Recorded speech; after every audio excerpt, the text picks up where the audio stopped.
السلام علیکم ورحمۃ اللہ۔ اس وقت بیت السلام کی ٹیم موجود ہے آدم گوٹ، ضلع لسبیلا، بلوچستان میں۔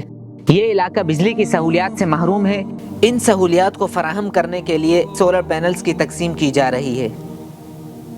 ادارے کے تعاون سے یہ پینلز کنڈھی اور مختلف مضافات میں پہنچانے کا خوب اہتمام کیا جا رہا ہے۔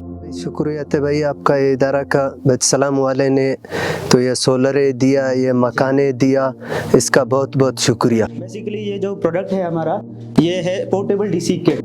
پورٹیبل ڈی سی کٹ کا مطلب یہ ہے کہ اس میں ہم نے لیتھیم آئن بیٹری لگائی ہوئی ہے اور اس کے ساتھ ساتھ یہ 150 واٹ کا ہم نے پینل دیا ہوا ہے۔ اس پینل سے یہ پورٹیبل جو ڈی سی کٹ ہے یہ چارج ہوگی۔ دن میں آپ کا جو لوڈ ہوگا، جیسے ایک پنکھا ہو گیا، 3 LED سیورس ہو گئے، تو وہ آپ کے جو بھی لوڈ ہوگا یہ دن میں آپ کا پورا پینل پہ چلے گا۔ رات میں آپ یہ پورٹیبل ڈی سی کٹ جو ہوگی وہ 6 سے 8 گھنٹے کا بیک اپ دے دے گی۔ اس کو اگر آپ لائٹ لوڈ پہ رکھتے ہیں، مثال کے طور پہ آپ لائٹیں وغیرہ بند کر دیتے ہیں، تو یہ ہوگا کہ آپ کا پنکھا، صرف ایک پنکھا آپ چلائیں گے تو وہ آپ کو رات میں 9 گھنٹے کا بیک اپ دے دے گا۔ تو آپ بھی خوب قدم بڑھائیں اور بیت السلام ویلفیئر ٹرسٹ کے ساتھ اس کار خیر میں حصہ لیں۔